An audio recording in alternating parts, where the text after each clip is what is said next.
Hello, and welcome back to another episode of the Crimson Podcast. I'm Julian Bonk, joined by Cameron Bong, and today we welcome two members of the Burnage track team to the podcast, Brody Watt and Westin Lucas.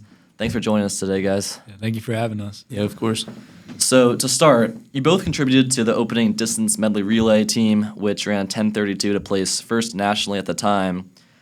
What does such a diverse event demand from all athletes, and how do you contribute in your unique ways? Since we're all running different events, I think it just requires each of us to individually do our job. I know for me that means just running as fast as I can. For, I'm sure, Julian and Brody, it means pacing yourself and just doing your part to contribute to a successful race. Yeah, I mean, the biggest part of those relays is, everybody's got to be there at the same time, ready to go. Everybody's got to be locked in and able to perform at a high level. So, I think we were able to do that on that day, and I think we got the job done. And what's your guys' mentality for running your race/meet? Because you guys are obviously distance and sprinting. What are the similarities and differences? So I think the biggest difference between sprinting and distance is for distance, you have to be more mindful about where you are and how fast you're going, because you don't want to lose steam in the first half of the race and you still have half a mile to run. It's kind of sucks.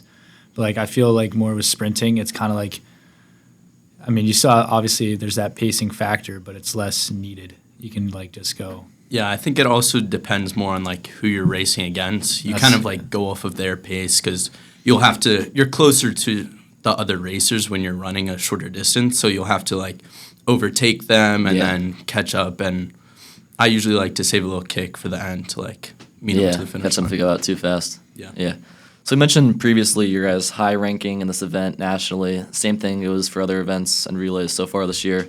How does it feel competing at such a high level in high school running? It's great. Last year, our team took a big hit in terms of these events. Three of the guys were seniors, so I was unsure of how well we were going to do this season. But, it's amazing to see that we're already, back on track to be where we were at that last year. Yeah. Yeah.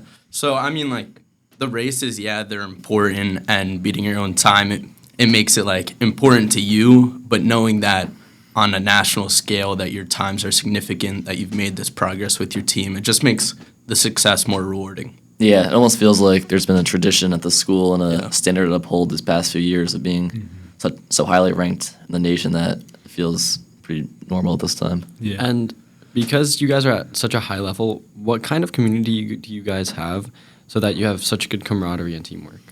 Yeah, so, I just try to, keep everybody up, bring my passion out in other people for running, not just on our team, but on other teams as well. I know a lot of the people in our surrounding area, in our county. Yeah, shout out True Heart. Shout out True Heart. And I just try to keep the vibes good. I feel like everybody should be friends in these kinds of things because there's no reason to be against each other. I feel and you can just work off other people, and yeah. Yeah, I think a lot of people assume that you have to be super locked in to be successful, and while yes, you do have to lock in and be focused while you're racing, I think a lot of being successful in this sport is enjoying it. So talking with your friends, cracking jokes, creating a fun environment around running is really important to be successful. Because you can't burn out either because it's just so detrimental mentally to do Yeah. that. Yeah. Nerves play a big factor as well. I know some races I sometimes can't even talk because I'm just so nervous about what's about to happen. But I feel if someone's there to lighten the mood, it makes the environment a lot better for me, and I feel I'm more confident in myself. Yeah, that's a good point. So Brody specifically, last year the DMR team, which you mentioned, was All-American, set a school record, ascended up the all-time high school leaderboards. What kind of goals or expectations do you have this year? As you mentioned, 3 of the runners from that 4-person relay graduated last year. What kind of goals do you have for this relay or yourself coming into a new season? So obviously it's going to be hard to replicate that kind of success, losing 3 runners, but I definitely think we have a good shot of coming close to it. I think we have a lot of room for growth throughout the rest of the season, and I think we can definitely compete at nationals, hopefully for an All-American spot, whether it's at Nike or New Balance. It doesn't really matter to me, but I think we like if we're all able to get like follow the right path and grow exponentially, or not exponentially, but you know what I mean. Yeah. Then I think we're on the right track. So, Brody, I know you run cross country, but Westin, what do you do out of season that helps you stay fresh for the season? So I play other sports. I'd say the one that contributes most is football. Over the summer, we do a lot of preseason training, and that means we do speed and agility training with an organization known as Test. So we go minimum of an hour, like 3 days a week until August, and then 6 days a week in August, where we're doing speed workouts, form work, all sorts of stuff similar to track that helps me prepare for the season. So you feel pretty conditioned when you start winter track, that you're not too out of shape for sprinting and stuff? Yes and no. Okay. I think I have like the muscle mass to be able to move myself properly. Like I am in shape, but I notice when I start running the longer distances, like a 400, which you don't run that sort of distance in another sport like football, I notice myself tiring out a lot more in the early season. And then as we work towards the end of the season, I find Build that myself in strength better a little. condition. Yeah. And I don't run out of steam so quickly. Yeah.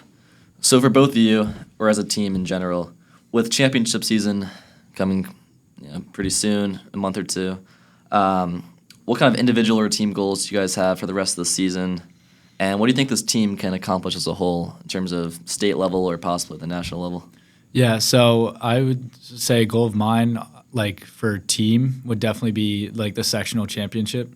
We've 4 won in a it. row, Yeah, won it the 4 in a past row. 3 years. So this fourth one, I think, is going to be a bit harder than our last few, but I think we definitely still have a great chance of winning. And yeah, I mean, individually, I just hope to run fast, like go pretty far in the season, and I just want to be happy with myself at the end of the season and be able to look back and be like, I was really moving that time. Yeah, similarly, personally, I just want to PR consistently throughout the season, just make sure that I'm making consistent progress and not plateauing or even declining in my abilities. And then as a team, I think sectionals is, again, a great goal, especially this year with a lack of throwers and jumpers on the team. Yeah, it's going to be tough for sure, but I think, if everything comes together at the right time, have a really good shot at it. Yeah, definitely. So let's move on to some rapid fire questions. So what's your guys' favorite TV show or movie that you've watched recently? Recently? Ooh. I haven't watched any movies recently. I don't know. Either you can answer. Yeah. You go I can't think of anything. So I did see the new movies. I saw Housemaid and Marty Supreme. They were decent, but I think my favorite recent movie is Seven. It's a murder mystery movie with the 7 deadly sins that I recently watched. And then what's your guys' favorite event to run in track and why? I'd probably have to say the mile. I feel like it's what I've had the most success in, and I just think it's the right fit for me. For me, I find it's the 400. I know a lot of people dislike the race, but personally, my acceleration, off a start, isn't amazing. So in a 200, I'll have to catch up towards the end. Where the 400, I just have more distance to catch up. Yeah, just have more strength in the latter half of the race to hold on to that speed. On the opposite side, what's your guys' least favorite race that you would never want to run? It doesn't have to be an event that you do right now. It could be whatever. Yeah. So if I was ever put in a steeple, I would not be the biggest fan because it's a little less than 2 miles and it's just jumping over hurdles and jumping over waters, pools. Yeah, it's Wet just socks. doesn't sound fun. I'd have to say 3,200, just because I'm not used to running that distance. One, I'd be completely exhausted. I'd have no idea how to pace myself, and then 2, not to say it's not enjoyable, but I'd probably get bored of running at that point. That's fair. Well, thank you guys again for coming on. That's going to do it for this episode of the Crimson Podcast. For Cameron Bong, my name is Julian Bonk, and we'll see you next time.